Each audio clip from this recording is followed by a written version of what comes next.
আমার ভাইয়েরা, বিশেষ করে যুবকদের কি বলবো, তোমার হাতে বাংলাদেশ গড়তে হবে। তোমাকে এক নম্বর বড় অস্ত্র হলো তোমাকে চরিত্রবান হতে হবে। পাপ কাজের দিকে যাওয়া যাবে না, নেশার দিকে যাওয়া যাবে না, গুনার দিকে যাওয়া যাবে না। তোমার জীবনের সবচেয়ে বড় ক্যারিয়ার হলো তোমার জীবনে গুনার অর্জনটা খুব কম থাকতে হবে, সওয়াবের অর্জনটা বেশি থাকতে হবে। নামাজ পড়তে হবে কয় ওয়াক্ত বলেন? আসতে বলবেন না, কয় ওয়াক্ত? 5 ওয়াক্ত নামাজ। কয় ওয়াক্ত নামাজ? একা না জামাতে? একা না জামাতে? বোঝে না না বুঝে, জেনে না না জেনে, সময় ন সময়ে 5 ওয়াক্ত নামাজ পড়তে রাজি আছেন কারা? একটু হাত তুলে দেখেন তো দেখি। জোরে বলি ইয়া আল্লাহ, আরো জোরে বলি ইয়া আল্লাহ। আমাদেরকে 5 ওয়াক্ত সালাত আদায় করার তৌফিক তুমি আল্লাহ দিয়া দাও। জোরে বলি আমিন, আরো জোরে আমিন, আরো জোরে আমিন। নামাজ ঠিক হলে সব ঠিক হয়ে যাবে। আদর্শ গ্রামের বৈশিষ্ট্য হলো, অফ করে দেন, আওয়াজ হচ্ছে, আমার মনে অফ করে দিলে ভালো হয়। আদর্শ গ্রামের বৈশিষ্ট্য হলো সেই গ্রামের ফজরের মুসল্লি মসজিদে যাওয়া হবে, জোহরের মুসল্লি তার চাইতে বেশি হবে না কম হবে? জোহরের মুসল্লি কম হবে, ফজরের মুসল্লি বেশি হবে। কিন্তু আজকে কি মসজিদগুলোর চিত্র এমন আছে? এখন তো শুধু মসজিদ বাড়তেছে কিন্তু মুসল্লি নাই। আমি দেখতে চাই, এটা কি গ্রামের নাম? লাকেশ্বর। এই গ্রামের প্রতিটি যুবক নামাজ পড়বে, প্রতিটি বয়স্ক নামাজ পড়বে। এই লাকেশ্বর গ্রামকে আমি বেনামাজি মুক্ত গ্রাম দেখতে চাই।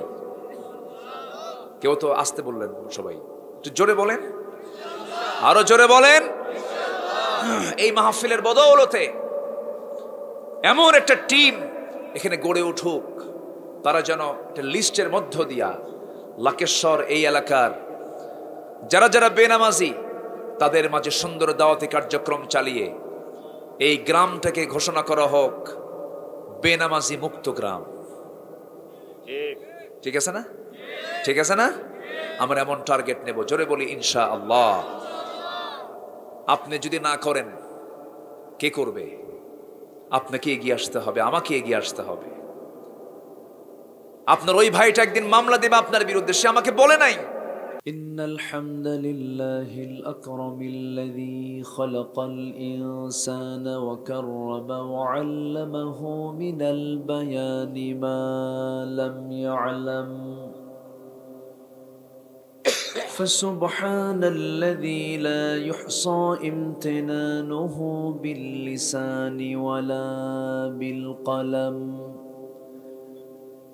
نشهد أن لا إله إلا الله وحده لا شريك له، ونشهد أن سيدنا وحبيبنا ومولانا محمدًا عبده ورسوله الذي أرسله بالحق بشيرًا ونذيرًا وداعيًا إلى الله بإذنه وسراجًا منيرًا. فقد قال الله تعالى في كلامه المجيد وفرقانه الحميد: أعوذ بالله من الشيطان الرجيم. بسم الله الرحمن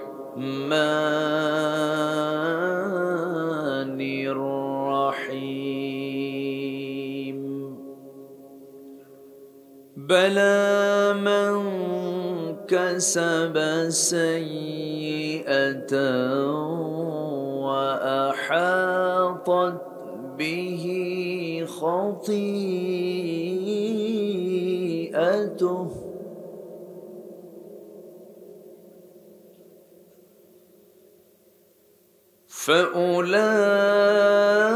فأولئك أصحاب النار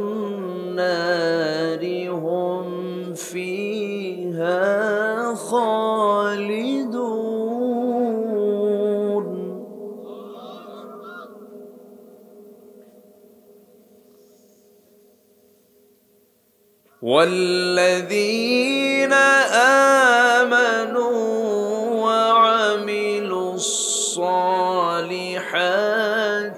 أولئك أصحاب الجنة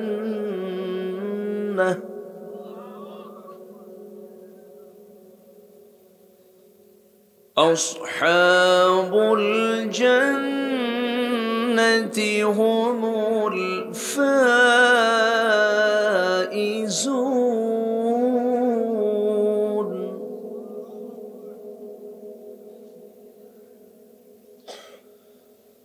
الله أكبر. بسم الله الرحمن الرحيم.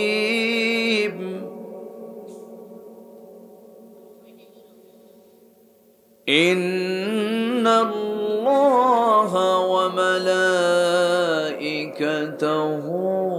يصلون على النبي يا أيها الذين آمنوا صلوا عليه وسلموا تسليما. اللهم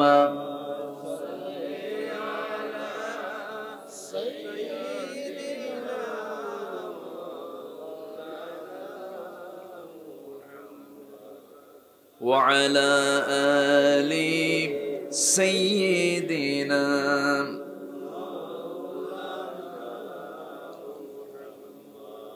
সবাই বলুন بلغ العلا بكماله كشف التجى بجماله حسنت جميع خصاله صلوا.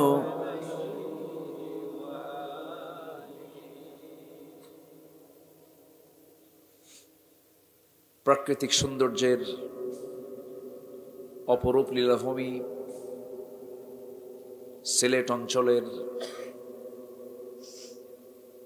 সাতক উপজেলার আন-নাজাত ইসলামী সমাজ কল্যাণ পরিষদ মাহফিল ইন্তেজামী কমিটি কর্তৃক আয়োজিত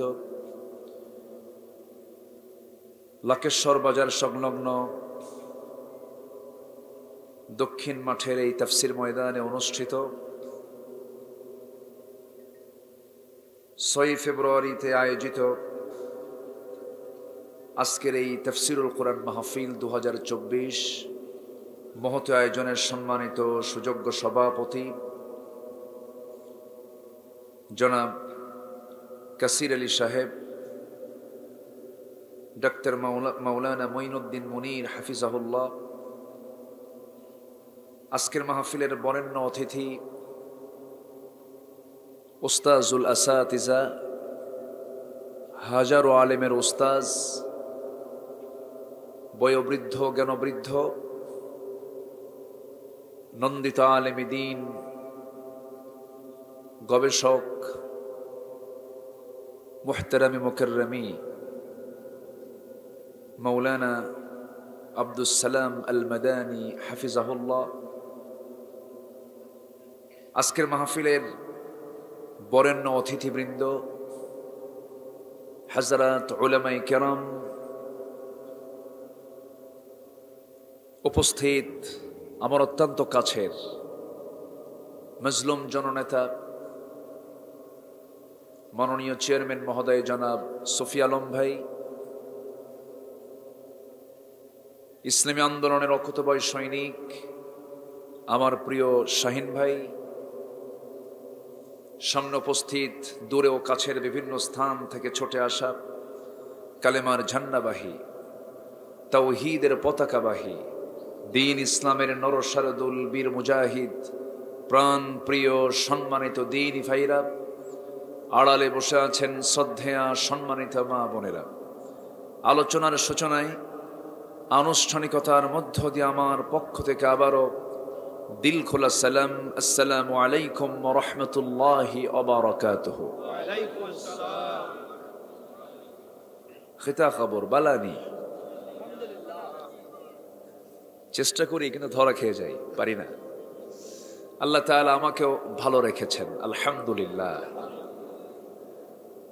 আসতে একটু বিলম্ব হলো, আমি প্রায় 40 মিনিটের ভিতরে মতো ওই সিলেটের বাইপাস, যেটা সুনামগঞ্জের তেমুখী, এখানে না তেমুখীর আগে যেটা, হ্যাঁ যেটা সিলেট ঢাকা হাইওয়ে, সেখানে এক শ্রমিক নেতাকে ধরেছে, মানে গ্রেফতার হয়েছে। প্রায় ঘন্টা 2 ধরে ওখানে সেখানে জাম লাগছে। ওস্তাজ আমাকে বলেছিলেন আগেই যে আপনি বিশ্বনাথ হয়ে আসবেন। তো পরে আমি ভাবলাম চিনি না, ওই দিক দিয়ে যাই, হাইওয়ে দিয়ে যাই। পরে আবার আমি ওখান থেকে আবার ব্যাক করেছি বিশ্বনাথের দিকে। ব্যাক করে রামপাশা থেকে মাহফিল কমিটি আমাকে নিয়ে আসছেন। আপনাদের এই চাঁদ মাখা মুখ আল্লাহ পাক আমাকে দেখার সুযোগ করে দিয়েছেন, বলছি আলহামদুলিল্লাহ। ওস্তাজের কথা বলার পরে তো আর তেমন কোনো কথা থাকে না, ভাঙ্গাচূড়া কিছু কথা আমি বলতে চাচ্ছি। আমাকে সময় দেওয়া যাবে তো ইনশাআল্লাহ? কারো কোনো সমস্যা নাই তো? আমরা যে সময় এখানে একত্রিত হয়েছি, সে সময় গোটা দুনিয়া জুড়ে ভালো কাজের পরিমাণ বেশি না পাপ কাজের পরিমাণ বেশি? পাপের পরিমাণটা বেশি। খোদ আমার দেশ গোটা পৃথিবীর দ্বিতীয় বৃহত্তম মুসলিম জনপদ, 18 কোটি মুসলমানের দেশ, সেই দেশও পাপের পরিমাণ বেশি না কম? বেশি। যখন এই গোটা দুনিয়া জুড়ে প্রতি 4 জনে 1 জন মুসলমান, প্রাকৃতিক খনিজ সম্পদে মুসলমান শীর্ষে, 2 শতাধিক রাষ্ট্রের ভিতরে শীর্ষস্থানীয় ধনী দেশের তালিকা প্রথম 1 থেকে 10-এর মধ্যে মুসলমানরাই বেশি। সব দিক থেকে মুসলমান এগিয়ে থাকার পরেও আজকে গোটা দুনিয়াতে সবচাইতে বেশি নির্যাতিত জাতির নাম কি বলুন? বলেন, মুসলমান। এর কারণ আমি খতিয়ে দেখে আমার ভাঙ্গাচূড়া গবেষণা আমি যতটুকু পেয়েছি সেটা হলো, সংখ্যা বেশি, সম্পদ বেশি, সবই তো আছে, আগের তুলনায় অনেক বেশি। কিন্তু এমন সিচুয়েশন হওয়ার মূল কারণগুলো কি?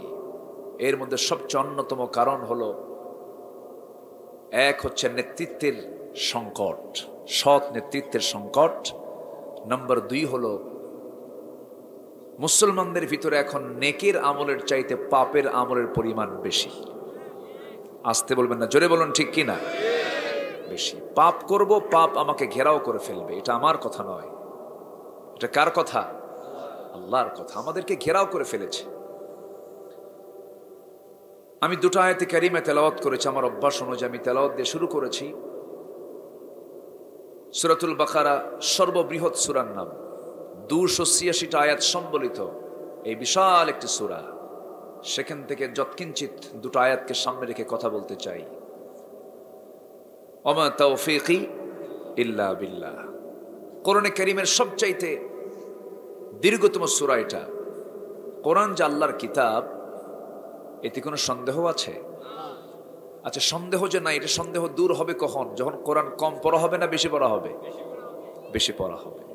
বেশি পড়লে এটা আরো বদ্ধমূল হয়ে যায়, এটা আরো বেশি পাকাপোক্ত হয়ে যায়। এই জন্য আল্লাহ তাআলা প্রথম হুকুমই দিয়েছেন পড়ো। প্রথম হুকুম কি? পড়ো। কোরআন যে আল্লাহর কিতাব, তার চ্যালেঞ্জ আল্লাহ তাআলা সূরা বাকারার মধ্যে শুরুতেই দিয়েছেন, আবার শেষে দোয়া দিয়েছেন। শেষে কি দিয়েছেন? দোয়া দিয়েছেন। কোরআন যে আল্লাহর কিতাব, শুধু একটা আর্টিকেল আমি বলতে চাই, 286টা আয়াত সম্বলিত এই সূরা। 286-র অর্ধেক কত বলেন তো? আপনারা রাগ করতেছেন নাকি? আবার হুজুর শুনতে আসলাম ওয়াজ, শিখানো অঙ্ক, এটা আবার কেমন কথা? এরকম ভাবতেছেন না তো? 143। আল্লাহ তাআলা কোরআনটাকে সাজিয়েছেন, কিন্তু যিনি আকাশ সাজিয়েছেন, ডেকোরেট করেছেন, যায়্যানাস সামাআদ দুনিয়া বিমাসাবিহ, সে আল্লাহ তাআলা কোরআন কি অগোছালো করেছেন না গোছালো করেছেন? গোছালো, সাজানো। কিন্তু সব দুনিয়ার বই পড়ে এসে কোরআন পড়লে একটু অন্যরকম লাগবে। এটাই হলো কোরআনের স্বতন্ত্র দিক। দেখেন, কোরআন যে সাজানো কিতাব, অর্থের সঙ্গে সঙ্গতি রেখেও আল্লাহ তাআলা আয়াতটা সেট করেছেন, প্রতিটা আয়াত সেট করেছেন। 286 অর্ধেক হলো 143। আল্লাহ রাব্বুল আলামিন সুন্দর করে এই আয়াতের মধ্যে কি বলছেন? وَكَذَلِكَ جَعَلْنَاكُمْ أُمَّةً وَسَطًا لِتَكُونُوا شُهَدَاءَ عَلَى النَّاسِ وَيَكُونَ الرَّسُولُ عَلَيْكُمْ شَهِيدًا। আমি এমনই করে আমি তোমাদেরকে মধ্যম জাতি করে দুনিয়াতে পাঠিয়েছি। আল্লাহ তাআলা আমাকে আপনাকে মধ্যম জাতি করে পাঠিয়েছেন। আল্লাহ তাআলা আয়াতটাও সেট করেছেন সূরার শেষে, শুরুতে না মধ্যমে, ঠিক মাঝখানে। ইউসুফ আলাইহিস সালাতু ওয়াস সালাম বাবাকে লক্ষ্য করে বলছেন, ইন্নী রাআইতু আহাদা আশারা কাওকাবান ওয়াশ-শামসা ওয়াল কামারা রাআইতুহুম লি সাজিদিন। আব্বা, স্বপ্নে দেখলাম 11টা নক্ষত্র, সূর্য চন্দ্র আমাকে সম্মানজনক সেজদা দিচ্ছে। এই যে নক্ষত্র 11টা দেখলাম, এই যে আমরা আয়াতটা পেলাম, কি সুন্দরতার, আল্লাহ তাআলার সুন্দরতার রচনা পদ্ধতি কি মিল রেখে দিয়েছেন। ইন্নী রাআইতু আহাদা আশারা কাওকাবা, 11টা নক্ষত্র। নক্ষত্র কয়টা বলেন? 11টা। ইন্নী রাআইতু আহাদা আশারা কাওকাবা, এই বাক্যের মধ্যে আল্লাহ তাআলা 11টা নক্তাও দিয়েছেন। সুবহানাল্লাহ। এরকম করে অসংখ্য সংখ্যা তথ্যের এক অপূর্ব সমন্বয় ঘটিয়ে কোরআনের মতো কোরআন পৃথিবীর কোনো মানুষ রচনা করা অসম্ভব। সব দিক থেকে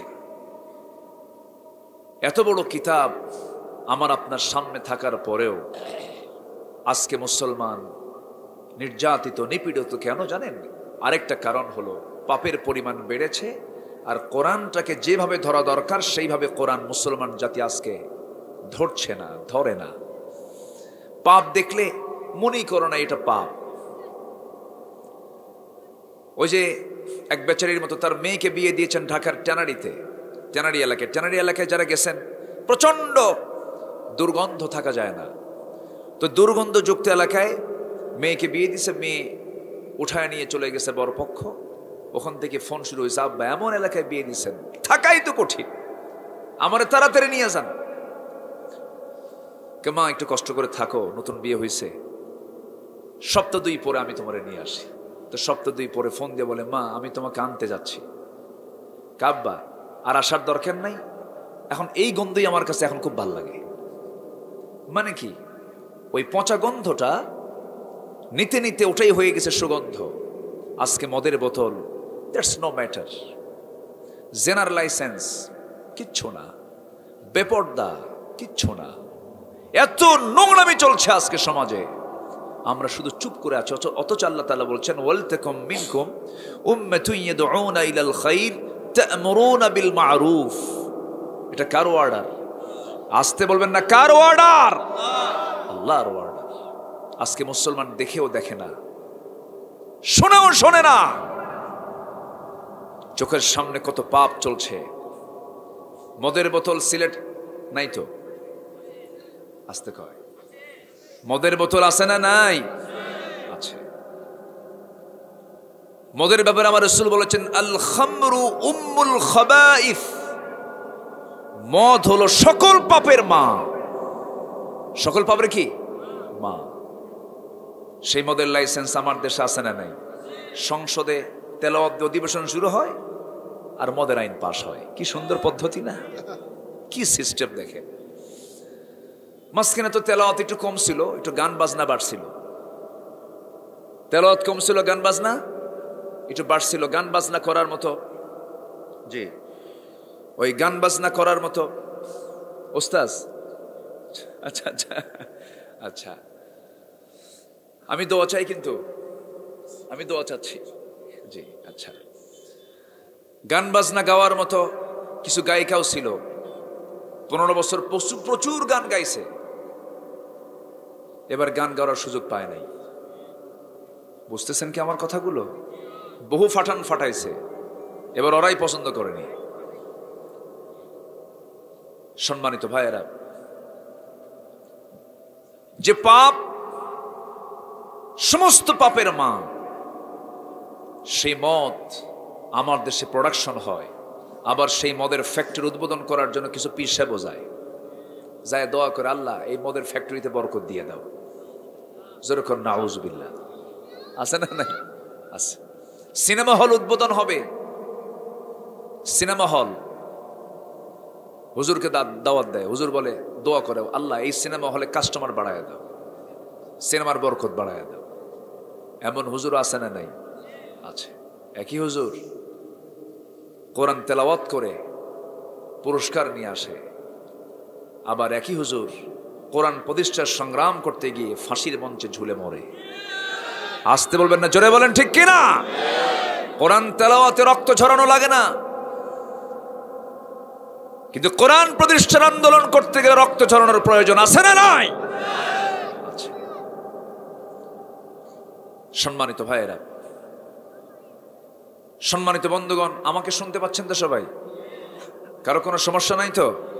বলি আলহামদুলিল্লাহ, জোরে বলি আলহামদুলিল্লাহ। সম্মানিত বন্ধুগণ, আমাদের দেশে মদের বোতলও পাওয়া যায়, জেনার কারবার তো নাই মনে হয়। জেনা আছে, সুদ তো আরো নাই। হ্যাঁ, সুদও আছে, ছাতকের সুদ পাওয়া যায়। এখানে সুদের কারবারই আছে? আচ্ছা, সুদও আছে। তাহলে সুদ কি শুধু ছাতকের সমস্যা? জাতীয় সমস্যা। তাহলে মদের বোতল আছে, জেনার কারবার আছে, সুদের কারবারও আছে। আচ্ছা,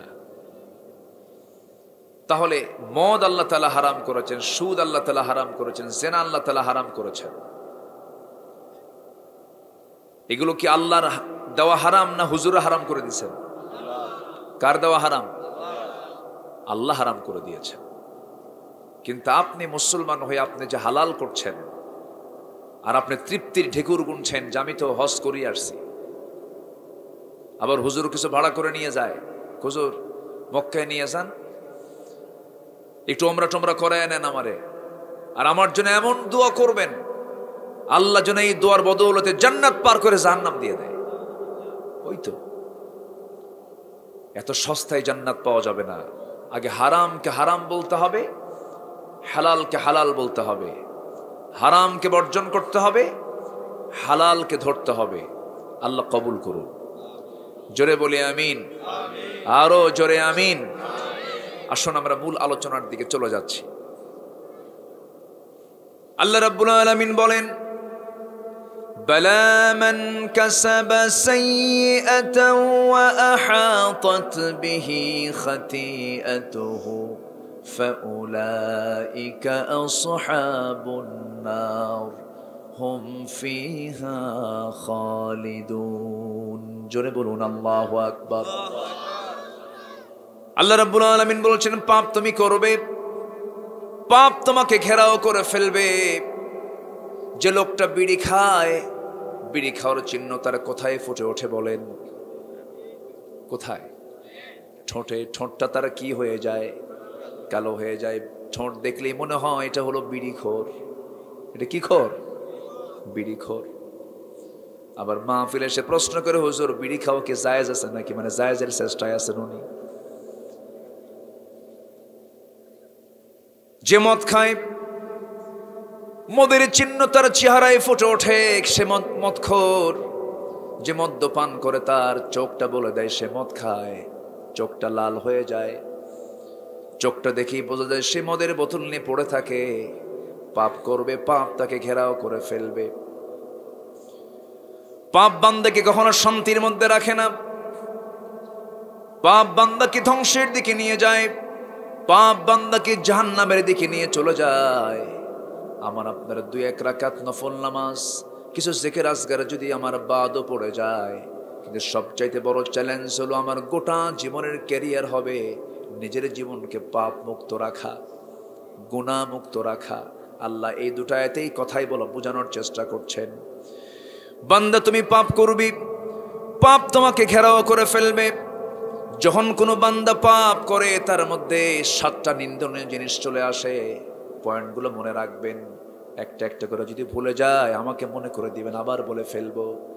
একটা বান্দা যখন পাপ কাজ করে তার মধ্যে 7টা নিন্দনীয় জিনিস চলে আসে। নাম্বার 1, যে ব্যক্তি পাপ করে তার মধ্যে লজ্জা থাকে না। কি থাকে না? লজ্জা থাকে না। মিথ্যা কথা বলতে বলতে পাকা হয়ে যায়। ভোট কেন্দ্রে মানুষ নাই, কুকুর থাকে, তাও কয় না ঠিক আছে। ঠিক আছে না?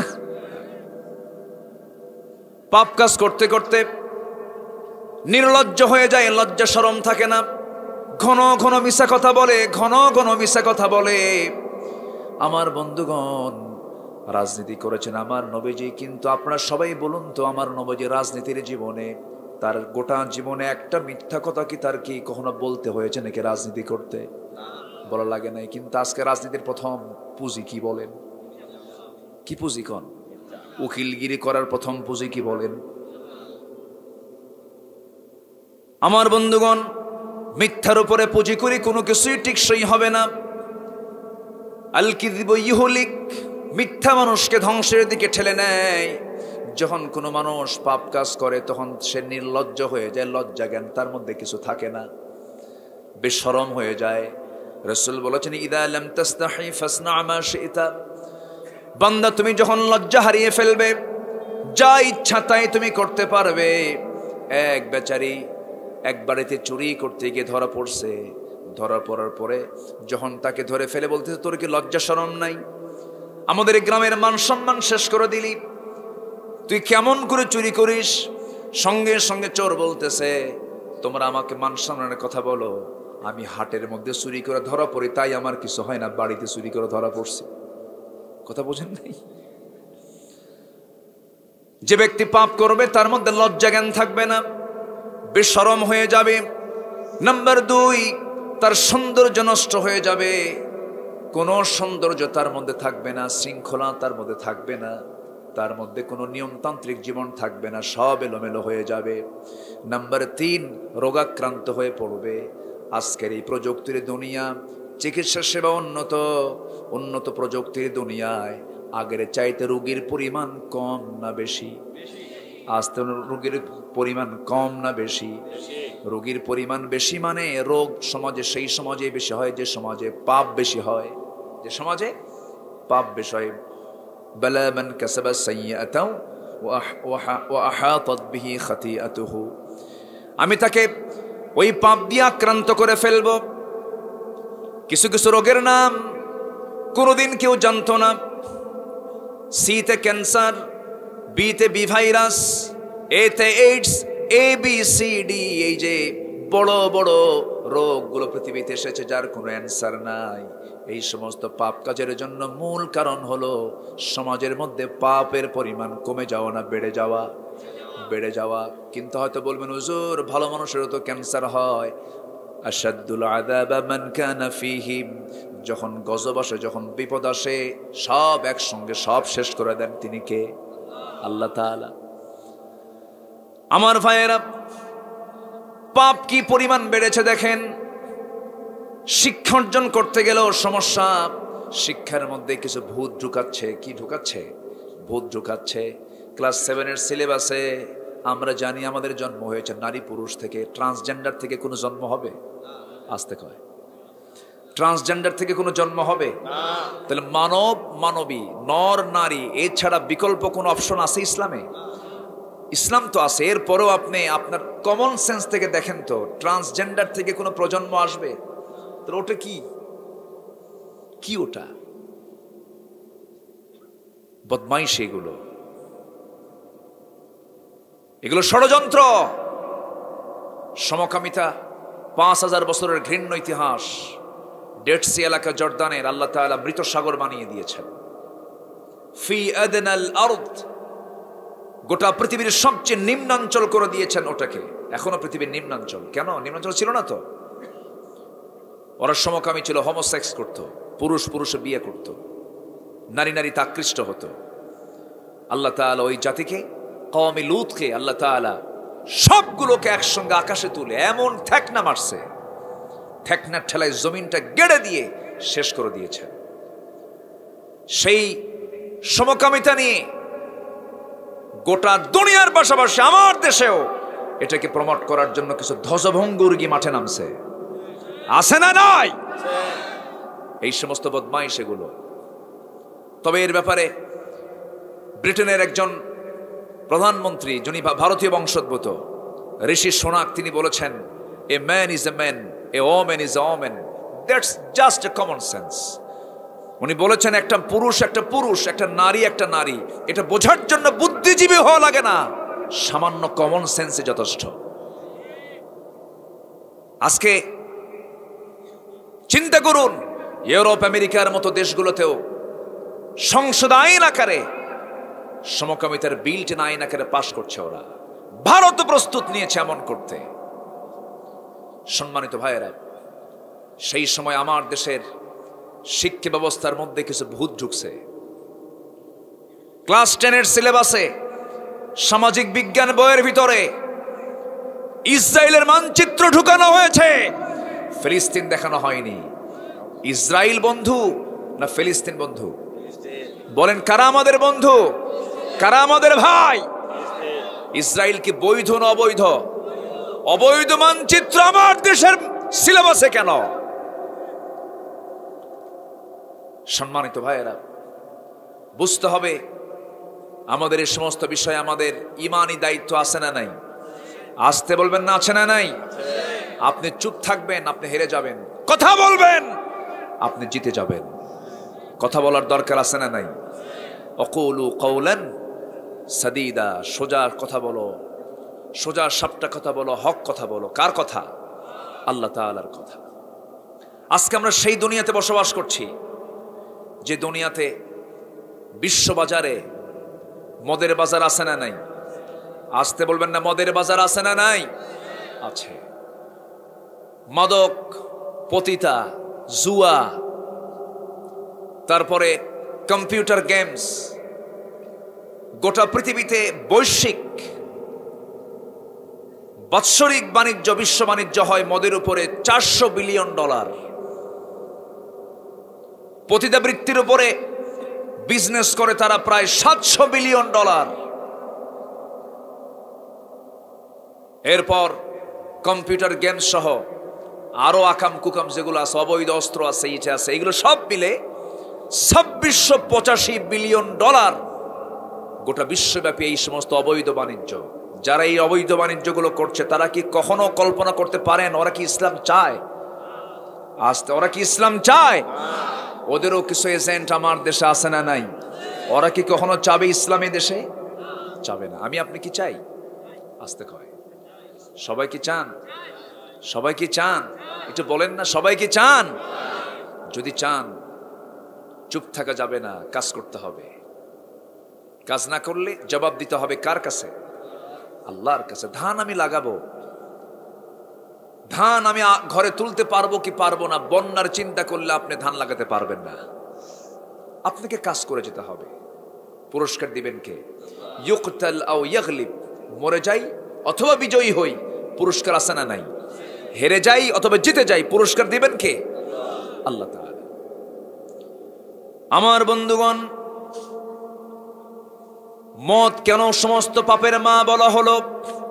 আজকে আমার আলোচনার সাবজেক্ট হলো পাপকে ছেড়ে দেব, নেক আমলকে ধরবো। পাপ ধরবো, পাপ আমাকে ধরে ফেলবে, আমাকে জাহান্নামে দিয়ে দেবে। নেক আমল ধরবো, নেক আমল আমাকে স্থায়ী জান্নাতের মেহমান বানায় নেবে। এই দুটো আয়াত আল্লাহ তাআলা তাই বলেছেন। একটু কান লাগান, মনোযোগ দিয়ে শুনুন কথাগুলো। সব তো দুনিয়া থেকে বিদায় নিয়ে যাব। আল্লাহ তাআলার সৃষ্টি হলো দুটা পিঠ। আল্লাহর সৃষ্টির দুটা পিঠ, একটা হলো ইহকাল আর একটা কি কাল বলেন? পরকাল। আমরা একটা পিঠে অবস্থান করছি, আর একটা পিঠ হলো আখেরাত। আমরা চলবো, আমরা টার্গেট নিয়ে চলবো, প্রজেক্ট নিয়ে চলবো। দুনিয়ার প্রজেক্ট না আখেরাতের প্রজেক্ট? কোন প্রজেক্টটা চিরস্থায়ী? বলেন বলেন, কোনটা চিরস্থায়ী? আখেরাত। আখেরাতকে সামনে নিয়ে আমরা চলবো, আখেরাতের প্রজেক্টকে নিয়ে আমরা চলবো। আমার বন্ধুগণ, দুনিয়াতে পাপটা যদি আমরা ছেড়ে দিতে পারি, নেকের আমলটা যদি বাড়াইয়া দিতে পারি, আল্লাহ রাব্বুল আলামিন আখিরাতে আমার প্রজেক্ট আমাকে বিজয়ী দান করবেন, পুরস্কার দিয়ে দিবেন। আমার ভাইয়েরা, দুঃখজনক হলেও সত্য, আমার দেশে মদের বোতল কিন্তু কোনো হুজুর নেয় না, কোনো আলেম ওলামা নেয় না। সমস্ত পাপের মা, যেটাকে রাসূল বলেছেন মদ হলো সমস্ত পাপের মা। কেন, কি জন্য? মদ খেলে তাল না মাতাল? আসতে বলবেন না, তাল না মাতাল? মাতাল হয়ে যায়। কোন এক আল্লাহওয়ালার কথা শুনেছিলাম, কোন এক আল্লাহওয়ালা কোন একটা নগরে বসবাস করতেন। ওই নগরে এক পতিতা নারীর বসবাস ছিল।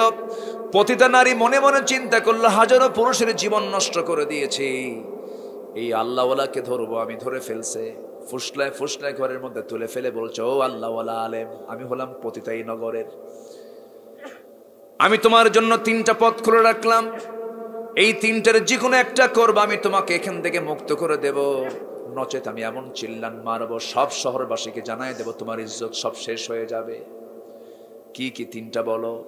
ওই পতিতা নারী বলতেছে, নাম্বার 1 হলো এই যে মদের বোতল খাও, 1 ঢোক মারতে হবে তোমার, না হলে আমার সঙ্গে জেনা করতে হবে, না হলে এই যে শিশুটা আছে শিশুকে তোমার হত্যা করতে হবে।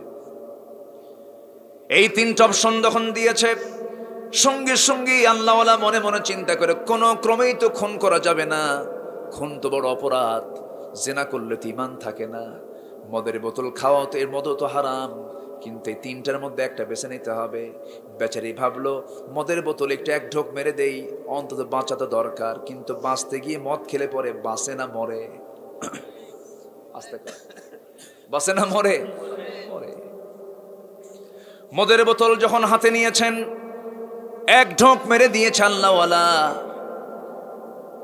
সঙ্গে সঙ্গে মাতাল হয়ে গেছে। যে জীবনে কাঁচা সুপারি খায় নাই, একদিন কাঁচা সুপারি খাইলে কি হয়? কন চিঠে পড়বে না? 1 বোতল না 1টা ঢোক মেরেছেন, মাতাল হয়ে গেছে। মাতাল হলে পরে মানুষের কোনো মস্তিষ্ক বিকৃত হয়ে গেলে কোনো কিছুই ঠিক থাকে না। আমার বন্ধুগণ, মদ আল্লাহ তাআলা হারাম করার বহুবিধ কারণ আছে, এর মধ্যে 1 নম্বর কারণ হলো মদ খেলে মানুষ তাল থাকে না, মাতাল হয়ে যায়। কোন এক বেচারি মদ খাইছে, রাত 3টার দিকে মদ খায়া দরজার কাছে গিয়ে বউকে ডাকে, বউ দরজা খোল। বউ তো জানতেছে স্বামী আমার মদ খাইছে, ডাবল লোড হইতে হইছে, দরজা খুলবে কিন্তু ভয় পাচ্ছে। ছেলেকে ডাক দিয়ে বলে, আব্বা এদিকে আয়, তোর বাপ আসছে, মদ খাইছে। বড় ছেলেকে ডাক দিয়ে দরজার কাছে গেছে, দরজা খোলা মাত্রই মদ তো খাইছে ডাবল।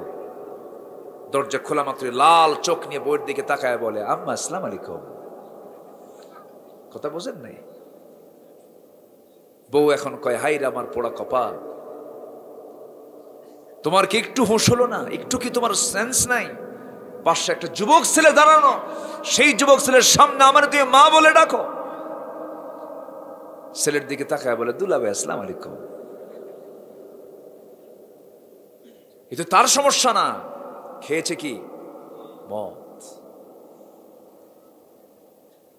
মদ্যপান করলে পরে সব শেষ।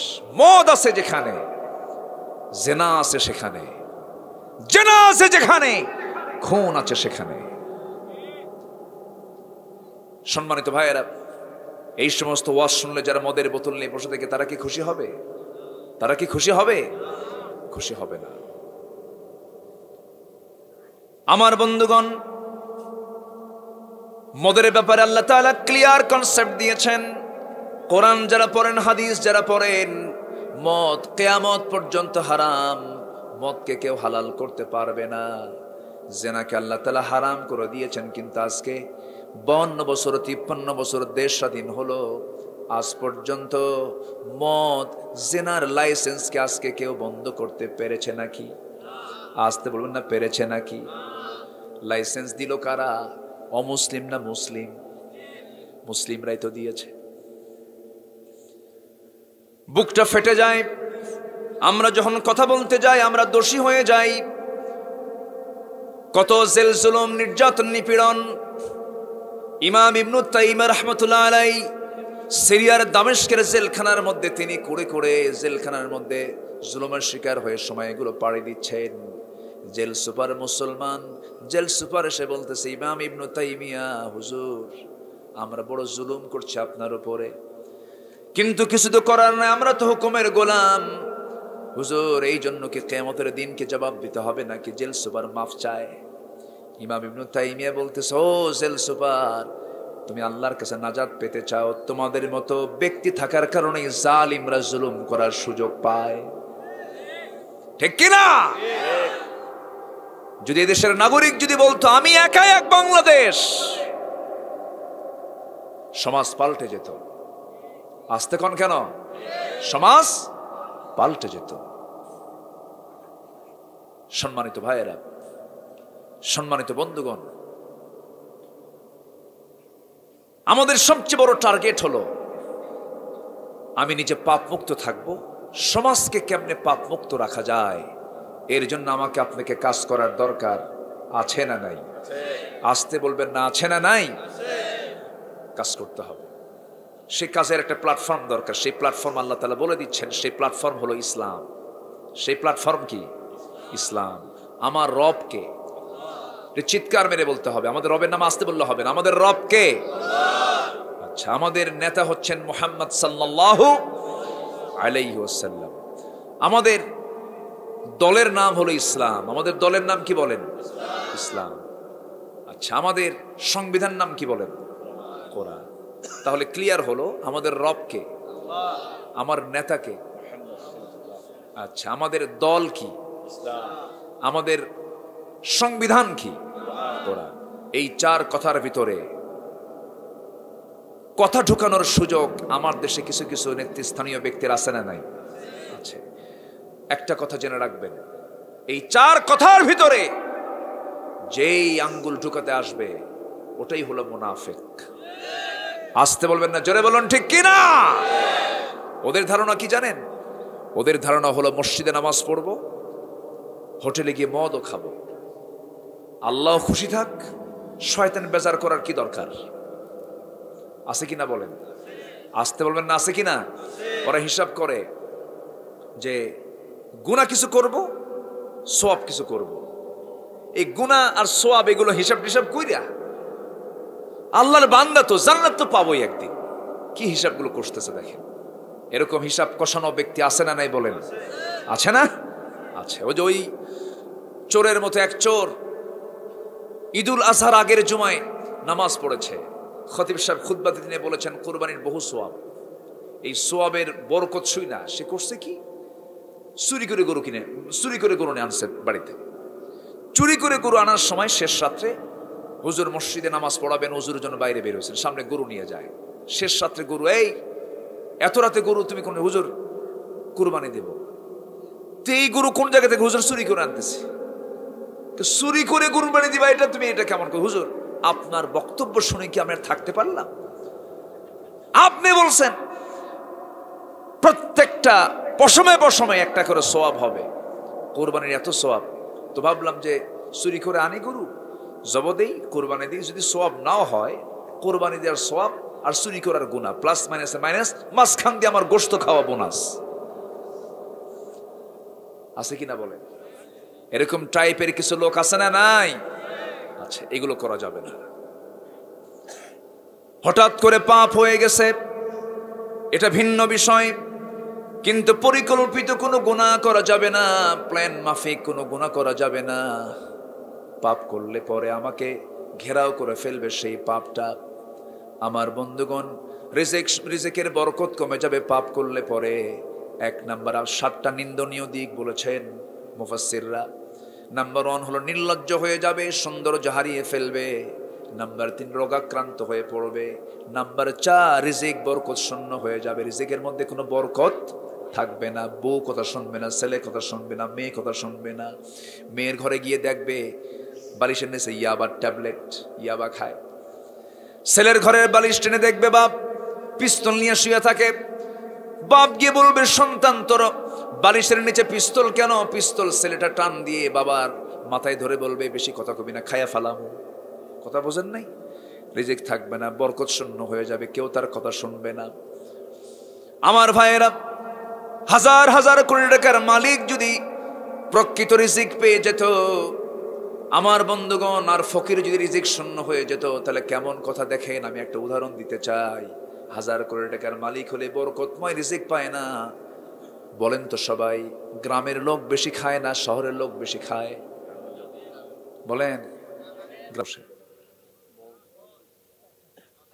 গামলা গাবলা, এলাকে গাবলা খায় না?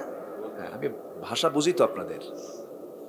বল, এত বড় ডিশ নিয়ে গামলা নিয়ে বসে। আর শহরের লোকগুলো ফাঁকিবাজি প্লেট নিয়ে বসে। ফাঁকিবাজি প্লেট, তলাই নাই ওর, ফ্ল্যাট, ঠিক আছে না, ফ্ল্যাট বসে খেতে পারে না। ডাক্তার চার্ট দিয়েছে, চার্টে বলেছে খবরদার ভাতের কাছে যাবি না। কিসের কাছে যাবি না? ভাতের কাছে যাবি না। রুটি খেতে হবে কত? 2টার বেশি 3টা হলেই বিকেলবেলা তোর ইনসুলিন নিতে হবে। মেপে মেপে 1000 কোটি টাকার মালিক, 2টা রুটি, মিষ্টির কাছে যাওয়া যাবে না। এত গ্রাম সবজি, এত গ্রাম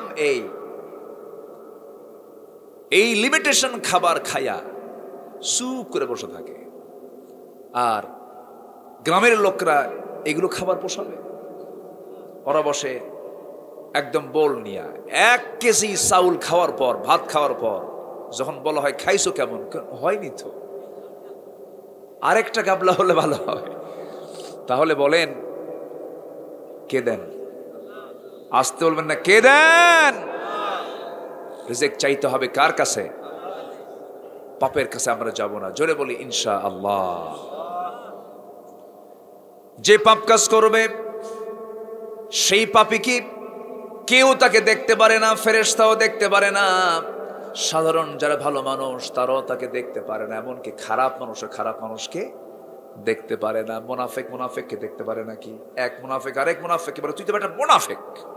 আছে না এরকম? আছে না? খারাপ কাজ খারাপ মানুষও দেখতে পারে না। সবাই তাকে ঘৃণা করে। সামনে একটু ভয়ে ভয়ে সালাম দেয়, মনে মনে করে তুই মরবি কোন দিন। সবাই তাকে ঘৃণা করে। নাম্বার 6 হলো অন্তরটা কালো হয়ে যায়। অন্তরের মধ্যে কোনো প্রকার দয়া মায়া কাজ করে না। অন্তরটা পাষাণ হয়ে যায়। অন্তরটা এত কঠিন হয়ে যায়, কোনো দয়া মায়া তার মধ্যে কাজ করে না। সে নিষ্ঠুর হয়ে যায়, পাষাণ হয়ে যায়। এই জন্য আল্লাহ বলছেন, বান্দা পাপ থেকে তুমি নিজেকে দূরে থাকো, নিজেকে দূরে রাখো। তারপরেও এই জাগতিক জীবনে চলতে গেলে পাপ আছে না নাই? বলেন। আসতে বলবেন না, আছে না নাই? এখানে যারা বসে আছেন কেউ কি হলফ করে বলতে পারবেন হাত উঁচু করে, হুজুর আমার জীবনে একটা গুনাহও নাই? কেউ কি বলতে পারবেন? পারবেন। গুনাহ তো হবেই, গুনাহ তো হতেই পারে, কিন্তু পরিকল্পিত কোনো গুনাহ করা যাবে না, প্ল্যান মাফিক কোনো গুনাহ করা যাবে না। হঠাৎ করে গুনাহ হয়ে গেছে ভিন্ন কথা। সেই গুনাহ থেকে বাঁচার উপায় আছে না নাই? বলেন। মাফ চাইতে হবে কার কাছে? আসতে বলবেন না, মাফ চাইতে হবে কার কাছে? আল্লাহর কাছে। আল্লাহ বলেন, বান্দারে গুনাহ করার পর তুই কাউকে গুনার কথা বলবি না। গুনার কথা বলে বেড়ানো কিন্তু জায়েজ নাই। কিন্তু আমার দেশে গুনার কথা শুধু বলেই বেড়ায় না, সাংবাদিক ডাইকা কয় আমি সেঞ্চুরি করছি। আছে না এরকম? আছে না? ঘটনা আছে না? সেঞ্চুরি করছে মানিক মিয়া। কি ঘৃণ্য ইতিহাস যে মানিক সেঞ্চুরি করলো, ধর্ষণের মিষ্টি খাওয়ালো ক্যাম্পাসে। তার শাস্তি দিছে কি জানেন?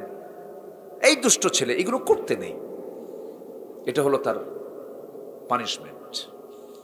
উচিত ছিল প্রকাশ্যে দিবালোকে ধরে ওকে দুনিয়া থেকে জ্যান্ত কবর দেওয়া।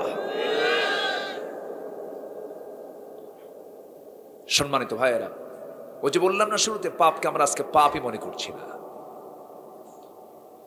ইসলামী সমাজের বৈশিষ্ট্য হলো সমাজে নেক আমল করা সহজ হয়ে যাবে, আর বদ আমলগুলো করা কঠিন হয়ে যাবে। আর অন-ইসলামী সমাজের বৈশিষ্ট্য হলো পাপ কাজ করাটা সহজ হবে, নেক কাজ করাটা কঠিন হয়ে যাবে। জেনা করলে কাবিন লাগে না, বিয়া করলে কাবিন লাগে। ঠিক আছে না? কথা কি বুঝতেছেন?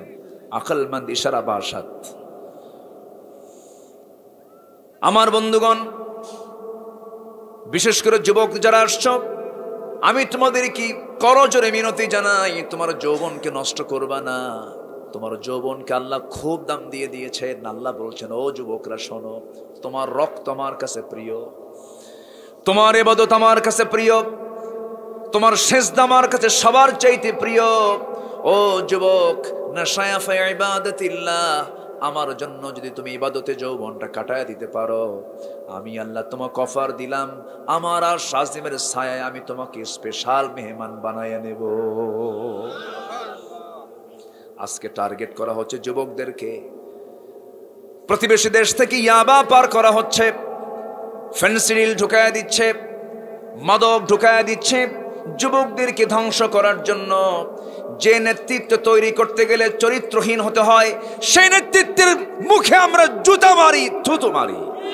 রাজি আছেন কারা কারা? হাত উঁচু করে দেখান মুসলমান।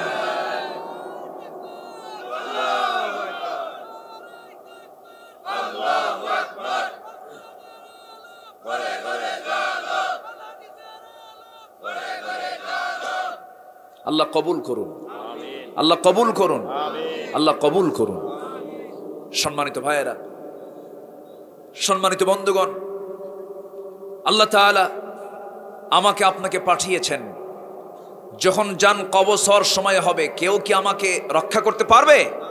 আমার চ্যালেঞ্জ হলো, আমার আমল নামা আমি নিতে চাই বাম হাতে না ডান হাতে?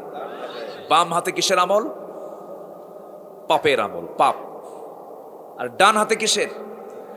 নেকের আমল। আমরা কোন আমল নিতে চাই, বামে না ডানে? তাহলে দল করবো আমরা বামেরটা না ডানেরটা?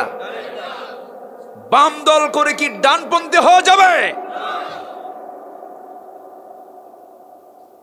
সম্মানিত ভাইয়েরা, সম্মানিত বন্ধুগণ, যে পাপ করে না ভালো কথা, কিন্তু পাপের বিরুদ্ধে যে কথা বলে না, তার কি অপরাধ নাই? আসতে অপরাধ আছে না নাই? তার অপরাধ কি কম? অপরাধ কি কম? যে অন্যায় করে এবং যে অন্যায় সহে, অপরাধটা কি বলেন? আজকে মুসলমান কথা বলে না। চোখের সামনে কত কি হয়ে যাচ্ছে, চুপ করে আছে, বোবার মতো আছে। সম্মানিত বন্ধুগণ, সম্মানিত ভাইয়েরা, আবার এর মাঝেই কিছু ভাইয়েরা আছেন, কথা বলে যাচ্ছেন, অত্যাচার সহ্য করে যাচ্ছেন, নির্যাতিত হচ্ছেন, নিপীড়িত হচ্ছেন। সম্মানিত বন্ধুগণ, যারা নির্যাতিত, যারা নিপীড়িত, তাদের পাশে আমাদের দাঁড়ানোর দরকার আছে না নাই? আসতে বলবেন না, আছে না নাই? আছে। আমার নবী যে ঠিক এই পাপ মুক্ত সমাজ গড়ার জন্য যখন মক্কার মাটিতে ঘোষণা করলেন, আবু জেহেল তোর মদের বোতল বন্ধ, তোর জেনার কারবার বন্ধ, সুদ বন্ধ। আবু জেহেল কয়, পানির চেয়ে আমার মদ ভাল লাগে। জেনা বন্ধ হবে না, সুদ ব্যবসার মতোই। যেরকম নাউজুবিল্লাহ, সুদ ব্যবসার মতো। এই ওয়াজ করছে কে? আবু জেহেল। এখন এই ওয়াজ করার মতো লোক আছে না? ওরা বলে কি জানেন, ইসলামী ব্যাংক আর অন্যান্য ব্যাংকে একই বানায় ফেলে। সম্মানিত ভাইয়েরা,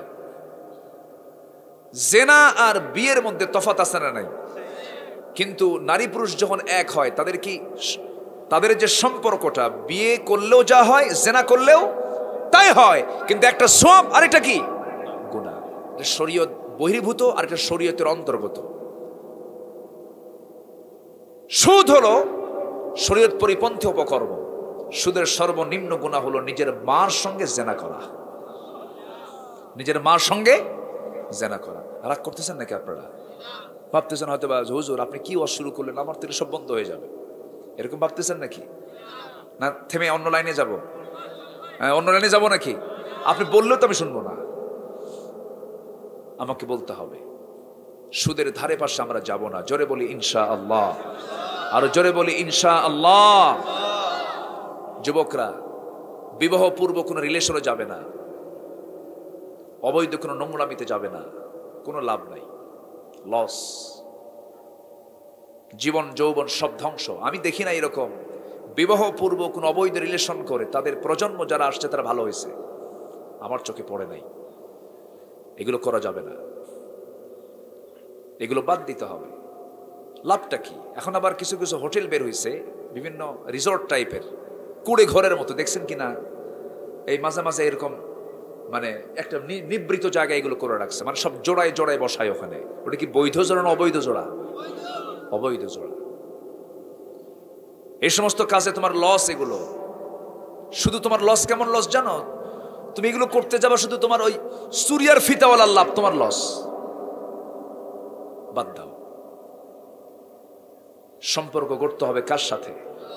আসতে বলবেন না, কার সাথে? আরো জোরে বলবেন, কার সাথে?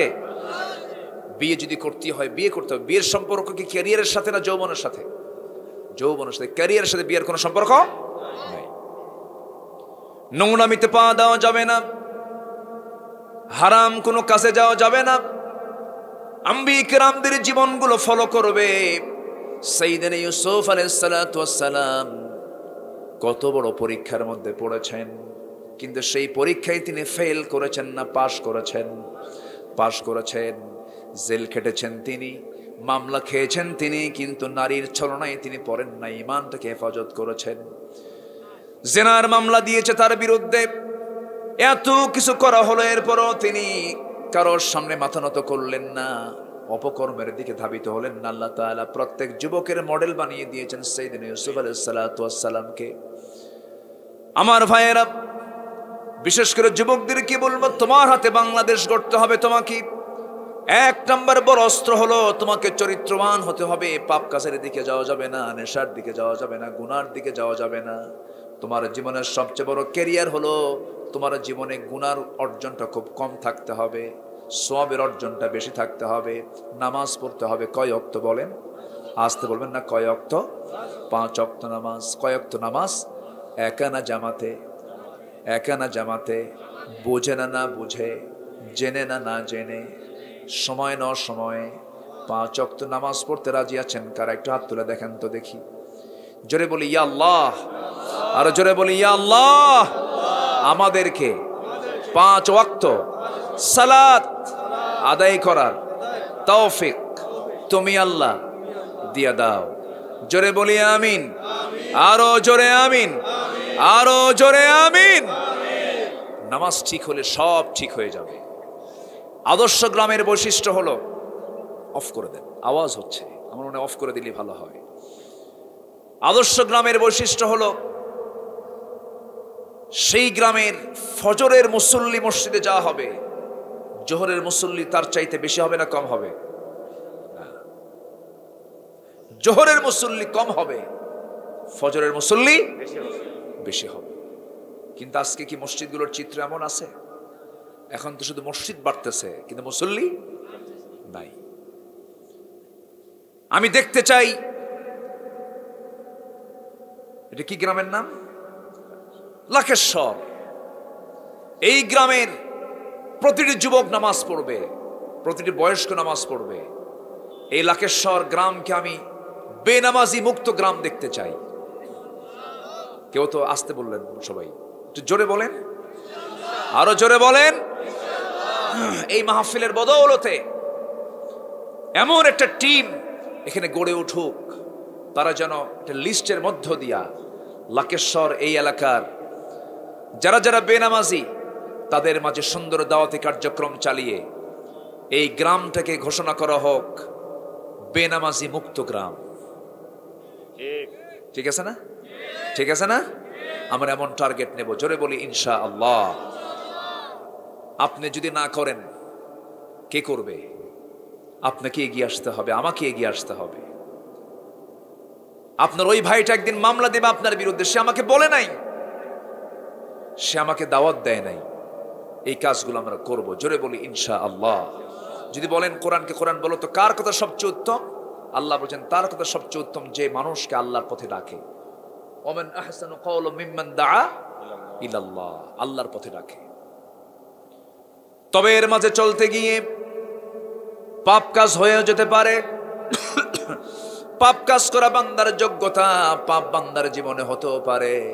আল্লাহ তো নিজে এক জায়গায় উৎসাহ দিয়ে বলছেন, লাউলাম তুযনিবু লাযাহাবাল্লাহু বিকুম ওয়া লা জাআ বিকওমিন হাত্তা ইউযনিবুন। বান্দা তুমি যদি গুনাহ না করো, আমি তোমাকে দুনিয়া থেকে মিটিয়ে দিয়ে এমন জাতি পাঠাবো যারা দুনিয়াতে গুনাহ করবে, চোখের পানি ফেলে ফেলে মাফ চাবে, আমি তার গুনাহকে মাফ করে আমি তাকে জান্নাতের ফয়সালা দিয়ে দেব। একটু জোরে বলে সুবহানাল্লাহ। তাহলে আজকে থেকে গুনাহ করা শুরু হোক নাকি? এরকম কিছু আল্লাহ তাআলা উৎসাহ দিচ্ছেন, বান্দা হতাশ হও না। গুনাহ তো হতেই পারে। একটা ইতিহাস মনে পড়ে গেল আমার নবীজির একজন সাহাবী ছিলেন, মহিলা সাহাবী। হঠাৎ করে ওয়াসওয়াসায় পড়ে জিনার মতো বড় গুনার কাছে তিনি জড়িয়ে পড়লেন। গুনাহ হয়ে গেল, জিনার মতো পাপ হয়ে গেল। ছিলেন তিনি বিবাহিতা, অনুতপ্ত হলেন, অনুশোচনা প্রকাশ করলেন, সেজদায় পড়ে পড়ে কাঁদেন। নবীর কাছে সে বলছেন, ইয়া রাসূলুল্লাহ, আমি তো জিনার মতো বড় পাপ করে ফেলেছি। রাসূল বললেন, না করো নাই। না হুজুর, আমি করে ফেলেছি। না। রাসূল বললেন, না, 4 জন সাক্ষী লাগবে। তোমার তো কোনো সাক্ষী নাই হুজুর। সাক্ষী 4 জন দরকার নাই, আমি হলাম নিজেই রাজ সাক্ষী, আমি গুনাহ করে ফেলেছি। রাসূল বললেন, জিনা যে করেছো, জিনার ফলে সন্তান পেটে আসছে নাকি? সন্তান চলে আসছে পেটে। আমার নবীজি বললেন, ও মহিলা, সন্তান যদি পেটে চলে আসে, তোমার উপরে এখন কোনো আইন কার্যকর করা যাবে না। যাও, বাড়িতে চলে যাও, সন্তান ডেলিভারি হওয়ার পর আমার কাছে আসবে। মহিলা কাঁদতে কাঁদতে বলছেন, ইয়া রাসূলুল্লাহ, আমি যে বাঁচবো তার গ্যারান্টি কি? আমি চাই এই দুনিয়া থেকে অপরাধের শাস্তি আমি দুনিয়াতেই মিটিয়ে নিয়ে আদালতে আখিরাতে আমি আল্লাহর সামনে নিষ্পাপ হয়ে দাঁড়াতে চাই, জিনাকারীর কাতারে দাঁড়াতে চাই না। আমার রাসূল বললেন, না রে মহিলা, যাও, তুমি বাড়িতে চলে যাও। সন্তান ডেলিভারি হয়ে গেল। সন্তান ডেলিভারি হওয়ার 3 দিন, 2 দিন, 4 দিন পরে নয়, মাত্র 1টা দিন পর নবীর কাছে চলে আসলেন তিনি। এসে বলছেন, ইয়া রাসূলুল্লাহি, ইয়া হাবিবাল্লাহি, আমি আপনার কাছে এসে যে সন্তান তো ডেলিভারি হয়ে গেছে, আপনি আমার উপর আইনটা কার্যকর করে দেন। ভুল করেছি, শাস্তিটা হয়ে যাক। রাসূল বললেন, সন্তানটা যে ডেলিভারি হয়েছে, সন্তানটা জীবিত না মৃত? হুজুর, সন্তান তো জীবিত রেখে আসছি। সন্তান যদি জীবিত রেখে আসো, হাউলাইনি কামিলাইন, 2টা বছর দুধ তোমাকে পান করাতেই হবে, যাও। মহিলা বলছেন, হুজুর, আমি যে বাঁচবো তার গ্যারান্টি কি? রাসূল বললেন, যাও, আমি তোমার জন্য দোয়া করে দিচ্ছি, তুমি চলে যাও। আমার নবী যেমন সমাজ গড়ে তুললেন, এমন রাষ্ট্র গড়ে তুললেন, যে রাষ্ট্রের নাগরিক ভুল করলে পরে তাকে ধরার জন্য, অপরাধ করলে তাকে ধরার জন্য পুলিশ পাঠানো লাগলো না, জেলখানাও তৈরি করা লাগলো না। এমন নাগরিক তৈরি করলেন, অপরাধী অপরাধ স্বীকার করে বিচারপতির সামনে স্বেচ্ছায় এসে বিচার প্রার্থী হয়ে দাঁড়িয়ে যায়। কার ভয়ে? আসতে বলবেন না, কার ভয়ে? একটা আদর্শ নাগরিকের 1 নম্বর বৈশিষ্ট্য হবে, আদর্শ নাগরিক ভয় করবে কাকে? আসতে বলবেন না, কাকে? আমার দেশে কি সেই শিক্ষা আছে নাকি? সেই শিক্ষা আছে নাকি? সেই শিক্ষা তো নাই। আমার দেশে যাকাতের অঙ্ক শেখায় না, সুদের অঙ্ক শেখায়। কিসের অঙ্ক শিখছেন সবাই বলেন? ছাত্র জীবনে কি লেখা ছিল না? সুদের অঙ্ক, এত টাকা সুদ হলে এত টাকায় কত টাকা সুদ হয়। তাহলে সুদের অঙ্ক শিখে কি আমরা যাকাত শিখব? আমার বন্ধুগণ, সুদ লিখতে হয়েছে না? আমিও লিখছি, পরীক্ষার হলে লিখতে হয়েছে, অঙ্ক পরীক্ষা দিতে হয়েছে। আমার বন্ধুগণ, আমার রাসূল এমন একটা সমাজ করলেন যে সমাজের মানুষ অপরাধ করেছে, অপরাধ করার পর পুলিশ পাঠাতে হয় নাই, জেলখানাও লাগে নাই কয়েদিকে ধরে রাখার জন্য, নিজে নিজে হাজির হয়ে গেছে আল্লাহর ভয়ে। রাসূল বলছেন, মহিলা, তুমি যখন আমার কাছে শাস্তি পেতে চাও, নির্দিষ্ট সময় না আসা পর্যন্ত শাস্তি দেওয়া যাবে না। রাসূল তাকে আবার পাঠায়া দিলেন। সন্তানকে দুধ পান করায়া 6টা মাসের মাথায় সম্পূর্ণ টোটালি দুধ বন্ধ করে অন্য খাবারের প্র্যাকটিস গড়ে তুলে এবার সন্তানকে নিয়ে 3য়বারের মতো নবীর কাছে হাজির হয়ে বলছেন, হুজুর, 3টা বার আপনার কাছে আসছি শাস্তি পেতে, দুনিয়াতে আমার দণ্ড হয়ে যাক, জরিমানা হয়ে যাক, আমি দুনিয়া থেকে বিদায় নিতে চাই। এই যে সন্তান দুধ খাওয়া ছেড়ে দিয়েছে, আপনি আমার উপর আইনটা কার্যকর করে দেন। রাসূল বললেন, ও মহিলা, এই যে সন্তানটা দুধ খাওয়া সত্যি ছেড়ে দিয়েছে নাকি ছেড়ে দিয়েছে, দাও, আমার কোলে দিয়ে দাও। নবীজি সন্তানটা কোলের মধ্যে নিলেন, 1 হাতে উঁচু করে ধরে বলছেন, ও সাহাবীরা শোনো, এই যে আমি সন্তান হাতে নিয়ে বলছি, এই সন্তানের লালন পালনের দায়িত্ব যে বান্দা গ্রহণ করবে, ফাহিয়া ফিল জান্নাতি কাহাতাইন, আমি রাসূল নিজে ঘোষণা করলাম, ওই বান্দা আমি রাসূল জান্নাতের মধ্যে 2 নখের দূরত্ব অবস্থান করব। জোরে বলুন সুবহানাল্লাহ, আরো জোরে বলুন সুবহানাল্লাহ। এই কথা বলার সঙ্গে সঙ্গে কয়েকজন সাহাবী দৌড় মেরে চলে আসলেন নবীর কাছে, এসে সন্তানটা কোলে করে নিয়ে চলে গেছেন। রাসূল বলেন, সাহাবীরা মহিলাকে নিয়ে যাও উন্মুক্ত মরু প্রান্তরে, ফারজুমুহুমা নাকালাম মিনাল্লাহ, পাথর মেরে তাকে শেষ করে দাও। হুকুমটা কার? আসতে বলবেন না, কার? এই জাতীয় হুকুমের বিরুদ্ধে আমার দেশে কিছু বুদ্ধিজীবী আছে না নাই? বলে কোরআন দিয়ে সমাজ চলবে না, কোরআন দিয়ে নামাজ চলবে। প্রায় 32 দাঁত ভাঙ্গা দরকার বেয়াদবদের, ঠিক কিনা? আল্লাহর সূর্য ভোগ করো, আল্লাহর চাঁদ ভোগ করো, আল্লাহর আকাশের নিচে থাকো, জমিনের উপরে থাকো, বাতাসটা নাকে ঢুকায় নাও, সব কিছু নাও, আর তুমি আল্লাহর আইনকে পছন্দ করো না, তুমি জাহান্নামী, ঠিক কিনা? আল্লাহ কি দেননি আমাকে? সব দেন নাই? সব দিয়েছেন। আল্লাহ তার দিক থেকে কোনো কিছু অপূর্ণ রাখেন নাই, সব তিনি আমাকে দিয়েছেন। সময় তো অল্প, ব্যাখ্যামূলক কথা বলার কোনো সুযোগ নেই আমার। এই মাহফিলটা আমি নিয়েছি অনলি বিফোর 15 ডেজ, 15 দিন আগে মনে হয় আমাকে খুব জোরাজোরি করা হলো। বললাম যে দেখেন মাগরিব পরে হয়, আমি তো পারবো না, হুজুর যে সময় পারেন সেই সময় দেন। আসছি, রাগ করেননি তো আপনারা? খুশি হয়েছেন তো? বলি আলহামদুলিল্লাহ, জোরে বলি আলহামদুলিল্লাহ। তাহলে ওইদিকে গোবিন্দ, এদিকে রাম, পাশা না? এদিকে নাম কি এগুলোই নাকি? একদিকে গোবিন্দ, আরেকদিকে রাম, আরেকদিকে পাশা না, নাকি এরকম কিছু? খুব ভালো। নাম এসে দেখি তো কই রামও নাই, গোবিন্দও নাই, সব দিকে মুসলমান। বলি আলহামদুলিল্লাহ। ইসলাম পুরো আছে না? জি আলহামদুলিল্লাহ। কষ্ট পাচ্ছেন নাকি আপনারা? আল্লাহ কি দেননি আমাকে? শুধু আল্লাহ আমাকে চালান না, সবাইকে চালান। কোন প্রাণী না খেয়ে থাকে, কিন্তু মানুষ না খেয়ে থাকে। এমন জনপদ আছে না নাই? বলেন তো, আছে না নাই? মানুষ না খেয়ে রাখে না থাকে, মানুষকে না খেয়ে রাখে, মানুষকে না খেয়ে আল্লাহ না বান্দা? আজ থেকে আল্লাহ না বান্দা? বান্দা। পৃথিবীর কোনো প্রাণী না খেয়ে থাকে না মানুষ ছাড়া। কঙ্কাল সার হয়ে যায়, মানুষ খাবার পায় না, মানুষ ষড়যন্ত্র করে না খেয়ে রাখে। পৃথিবীর কোন প্রাণীর খাদ্য গুদাম নাই মানুষ ছাড়া। খাদ্য গুদাম থাকার পর অভাব সংকট। কেন জানেন? এদেশের কৃষক কি দেশের ক্ষতি করেছে? বলেন, এদেশের কৃষক কি দেশের কোনো ক্ষতি করেছে? কোন শ্রমিক কি দেশের ক্ষতি করেছে? তারা অশিক্ষিত, দেশের ক্ষতি করে নাই। প্রবাসী, এই সিলেটে সবচেয়ে প্রবাসী বেশি। এই প্রবাসীরা প্রবাস জীবনে থেকে বউ বাচ্চা ছেলে মেয়ে বাপ মার চেহারা না দেখে বিদেশ জীবনে গিয়ে পাখির মতো ঝুলে ঝুলে বিল্ডিং এর কাজ করে, রক্ত পানি করে ফেলে, দেশে রেমিটেন্স পাঠায়। কৃষক, শ্রমিক, প্রবাসী দেশকে যখন অশিক্ষিত হয়ে আগায় দেয়, দেশকে পিছায় দিচ্ছে কারা? শিক্ষিত নামের কিছু কলম চোরেরা, যারা কোরআন সমাজে চায় না, ঠিক কিনা?